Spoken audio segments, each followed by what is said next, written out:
Mungkin banyak orang-orang Kristen di antara kita memulai membaca Alkitab itu dari kitab Matius. Yes. Sebenarnya kita harus memulai membaca Alkitab itu dari kitab Kejadian, ya. Karena di Kejadian itu awal mula dari segala sesuatu. Kalau kita membacanya dari kitab Matius, tiba-tiba ada cerita Allah inkarnasi ke bumi untuk menebus dosa manusia, Tuhan Yesus disalib. Nah, ini kan harus ada yang mendasari kenapa Tuhan harus datang ke dunia. Nah, itu hanya bisa dipelajari dari kitab Kejadian. Karena kitab Kejadian itu adalah kitab yang menulis tentang awal dari segala sesuatu. Yang pertama, Kejadian pasal 1 itu menulis tentang kejadian alam semesta. Ya. Ya, dan Allah adalah penciptanya. Nah, kemudian yang kedua, kitab Kejadian itu menulis tentang genealogi dari manusia. Manusia, oke. Ya, bahwa Tuhan menciptakan satu manusia, Adam, dan barulah kemudian Tuhan mengambil bagian dari manusia Adam itu untuk dijadikan manusia betina atau manusia feminin. Maka dalam bahasa Ibrani itu laki-laki disebut Ish. Karena perempuan itu diambil dari Ish, maka dia disebut Isha. Ya? Isha, oke. Ish dan Isha. Jadi Tuhan hanya menciptakan satu orang manusia, dan dari manusia satu itu kemudian diambil bagiannya, atau dalam tafsiran umum itu mengambil satu rusuk dari Adam itu untuk dijadikan istrinya. Nah, berarti Tuhan hanya menciptakan satu manusia saja. Nah, kemudian barulah kemudian mereka beranak pinak. Nah, sebelum mereka beranak pinak, rupanya itu ada satu kejadian yang perlu kita semua pelajari bersama. Mengapa Tuhan harus datang ke bumi? Nah, inilah awal mulanya. Jadi sebelum Tuhan itu menciptakan perempuan, Tuhan memberikan perintah kepada Adam. Ya, semua pohon-pohon buahnya kamu boleh makan, kecuali yang ada di tengah-tengah itu, ya, yaitu pohon pengetahuan yang baik dan yang jahat, jangan kamu makan. Kejadian pasal 2 ayat 16 sampai 17. Jadi di situ dituliskan tentang satu perintah yang awalnya itu diberikan kepada Adam saja. Nah, sebelum istrinya diciptakan. Kemudian pada Kejadian pasal 3, ular itu datang kepada Hawa, ya. Namanya belum Hawa waktu itu, masih disebut perempuan saja. Kepada perempuan itu kemudian memperdayai dia dengan mengatakan, semua buah yang di taman ini tidak boleh kamu makan, bukan? Nah, kemudian si ular ini sengaja, si ular, ya, sengaja memberikan satu informasi yang salah. Dengan harapan apa? Dikoreksi oleh si perempuan itu. Nah, ketika si perempuan ini mengoreksi ular itu, terjadilah dialog. Ya. Itu dengan si istri ya, berarti bukan si Adam istri, ya? Bukan dengan Adam. Ya. Nah, kemudian si istri ini, si perempuan ini mengatakan, enggak, hanya buah yang di tengah-tengah itu yang tidak boleh kami makan, ya, nggak boleh dimakan, nggak boleh diraba. Nah, ini si perempuan ini menambahi kata raba. Berarti dia menambahi firman Tuhan, dan ini akibatnya fatal. Mungkin ketika menunjuk pada buah itu, si perempuan ini sambil meraba. Ketika dia meraba, nggak apa-apa kok, gitu. Dan dia melihat buah itu, oh kok bagus, gitu. Dan dia ingin memakannya. Ketika dia makan juga tidak apa-apa. Berarti waktu sebelum Hawa namanya itu, istrinya Adam itu makan, dia juga nggak tahu kalau dia telanjang atau dia berdosa? Tidak tahu. Jadi ketika dia makan, belum ada konsekuensi, belum ada perubahan. Ketika dia makan, ya makan aja. Nah, Setelah dia makan, dia memberikan pula kepada suaminya. Suaminya ikut makan. Nah, ketika suaminya ikut makan, barulah terjadi perubahan itu, ya. Oke. Terbukalah mata Adam. Dia tahu dia telanjang. Nah, mengapa baru ketika Adam ikut makan ada konsekuensi? Inilah yang namanya Adam sebagai mandataris Tuhan. Karena perintah itu diberikan kepada Adam. Ketika istrinya makan, Adam tidak mengoreksi. Kesalahan istrinya dikonfirmasi suaminya. Maka Alkitab menyebut inilah dosa Adam, bukan dosa Hawa. Meskipun Hawa yang makan duluan dan Hawa yang kebujuk. Iya. Oke. Jadi makanya di Alkitab dituliskan ada Adam awal dan Adam akhir. Dosa mula-mula oleh Adam satu. Dosa itu dibereskan oleh satu Adam. Adam akhir, dia adalah Yesus Kristus. Nah, dari situlah. Nah, ketika Adam itu melihat ketelanjangannya, ya. Dan sebenarnya itu ketelanjangan Adam memang sudah dari dulu. Tetapi ketika dia makan, dia jadi tahu, ya. Iya, betul. Dari situlah kemudian dia tahu telanjang, maka dia ingin membuat pakaian dari pikiran sendiri. Maka dia menyemat daun dari daun ara ini, kemudian dijadikan pakaian untuk menutupi ketelanjangannya. Nah, ketika dia sudah menutupi ketelanjangannya dengan daun ara itu, keadaan tidak berubah. Hubungan antara Adam dan Tuhan yang sebelumnya itu bisa bercakap-cakap dengan akrab. Adam ini ketika Tuhan berjalan-jalan pada Taman Eden itu, Adam sembunyi, menjadi takut. Itu adalah konsekuensi dari dosa yang pertama. Adam menjadi takut kepada Tuhan. Nah, dan Tuhan melihat itu dan kemudian berkata, Adam, di mana kamu? Nah, ini kan suatu pertanyaan yang sebenarnya itu retoris, nggak perlu dijawab. Tuhan kan maha tahu kan? Iya, betul. Ya, Tuhan maha tahu, tapi kenapa Tuhan bertanya, Adam di mana kamu? Nah, ini sebenarnya kata-kata ini adalah suatu perlambang tentang kesedihan hati Tuhan terhadap kejatuhan manusia. Karena manusia berdosa, maka dia tidak dapat lagi bersekutu dengan Tuhan yang Maha Suci. Nah, yang tadinya dosa sudah... dan kesucian tidak dapat dipersatukan. Nah, sehingga Tuhan mengungkapkan kesedihannya itu dengan Ayeka, di mana kamu? Ya. Jadi ada banyak perlambangan-perlambangan. Kemudian terjadilah dialog, ya, ketika Adam itu berusaha menghapus kesalahannya gara-gara ini si perempuan yang engkau tempatkan di sisiku Tuhan. Nah, seolah-olah Adam menyalahkan istrinya kan, tapi sebenarnya Adam menyalahin siapa nih?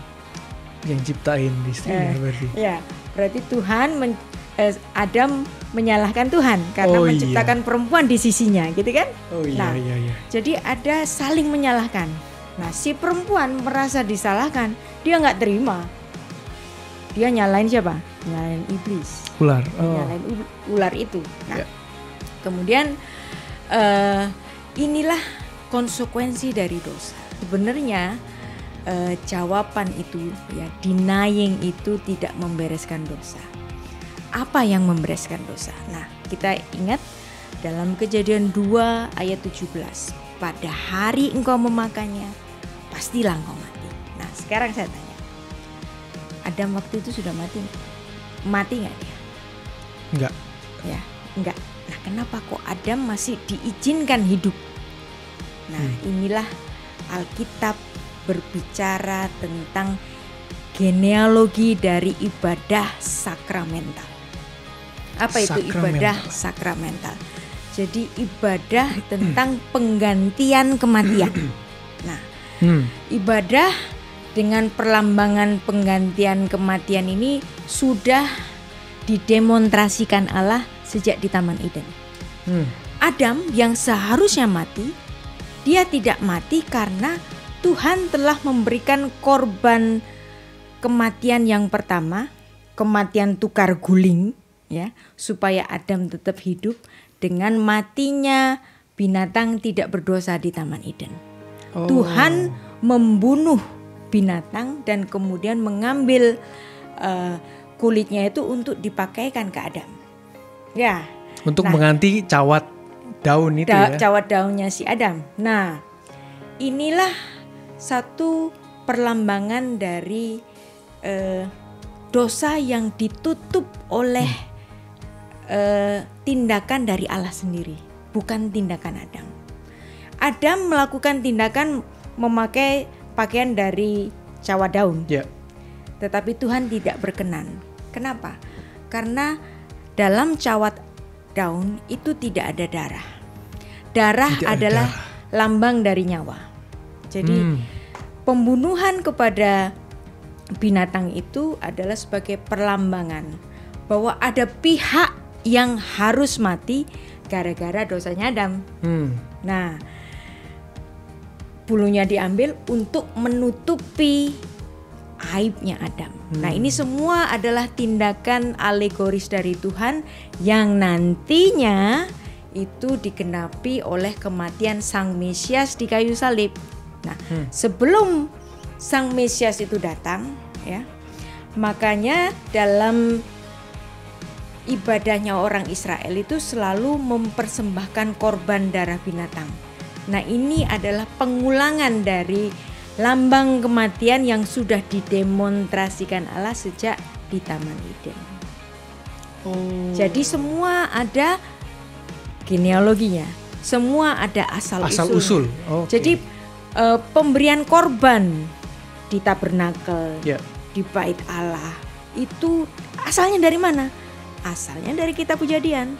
Kenapa Tuhan harus datang? Karena Adam yang berdosa, kematian itu harus dibayar mati. Nah, Rasul Paulus itu menuliskan dalam tesisnya yang amat terkenal, yaitu Roma 6 ayat 23. Upah dosa adalah mati. Nah, upah dosa adalah mati, maka kematian itu menjadi hutang. Ya. Nah, hutang kematian inilah yang dibayar oleh Kristus dengan kematiannya yang berdarah-darah itu. Maka dalam di kayu salib, ketika Tuhan sudah menyelesaikan itu, Tuhan mengatakan nislam, atau dalam bahasa Yunani tetelestai. Itu sudah dibayar, itu sudah dilunasi, itu sudah diselesaikan. Jadi dosa sejak awal yang hanya dapat kita mengerti dengan memahami kitab Kejadian. Maka ini ada buku saya untuk memahami genealogy of everything, alam semesta, genealoginya manusia dan genealogi dari ibadah sakramental itu yang kemudian digenapi oleh kematian Kristus itu dari kitab Kejadian, dan kita lebih dapat mempelajarinya dengan baik dan lebih dalam lagi dengan membaca eksegesis Peshat yang saya tulis, kitab Kejadian, kitab genealogi. Jadi Injil itu berarti apa? Ya. Berita. Injil itu adalah Arabisasi dari bahasa Yunani, Evangelion. Nah, kemudian diarabkan menjadi Injil. Nah, kata Arab ini diserap dalam bahasa Indonesia, ya, Injil. Nah, dalam bahasa Ibraninya adalah Besorah. Nah, apa itu Besorah? Besorah itu adalah good tiding.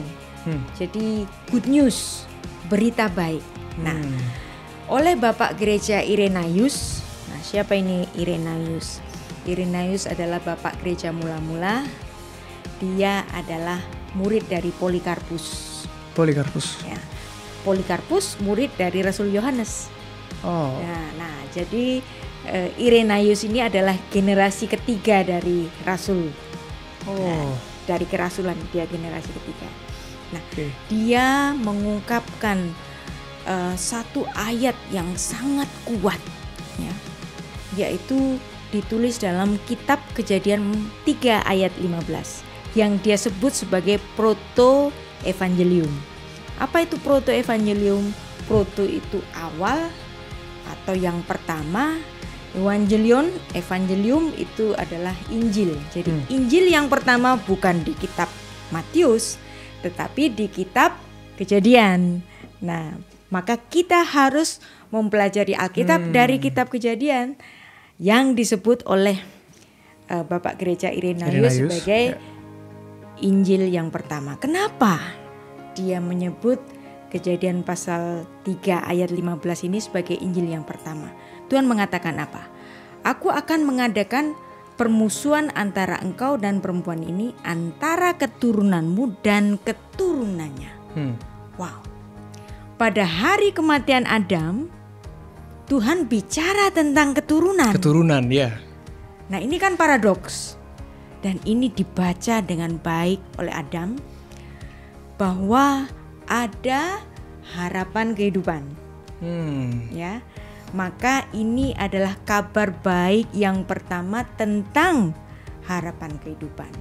Pada hari Adam mati, Tuhan bicara tentang keturunan. Artinya apa? Ada kontinuitas kehidupan, ya, yang dihasilkan dari pernikahan antara Adam dan istrinya. Ya, oleh sebab itu pada ayat yang ke-20, Kejadian 3 ayat 20, Adam dengan pemahamannya yang sangat baik. Nah, saya mengatakan Adam adalah seorang filsuf yang pertama. Karena dia memiliki pengertian yang sangat luar biasa. Ya. Dia mengerti hari di mana dia mati, Tuhan bicara tentang keturunan, berarti Tuhan bicara tentang kehidupan. Maka kemudian Adam barulah menamai istrinya, ya, yang sebelumnya tak bernama, hanya disebut Isya. Kemudian dia menamai istrinya dengan Hawa, dari kata Hai. Hai itu hidup. Hidup. Nah, dan kemudian dia memberikan keterangan pada yang ditulis dalam Kejadian 3 ayat 20 itu, karena dari perempuan inilah lahir dari segala yang hidup. Nah, jadi kata-kata ini sangat memiliki dasar filosofi yang amat dalam. Nah, maka kalau Anda belajar filsafat yang pertama itu kitab Kejadian. Siapa filsuf pertama? Adam. Ya, jadi Adam itu diciptakan dengan intelijensia yang sangat tinggi. Dia mengerti kata-kata yang sulit dan dia bisa menerjemahkannya dengan baik. Wow. Ya.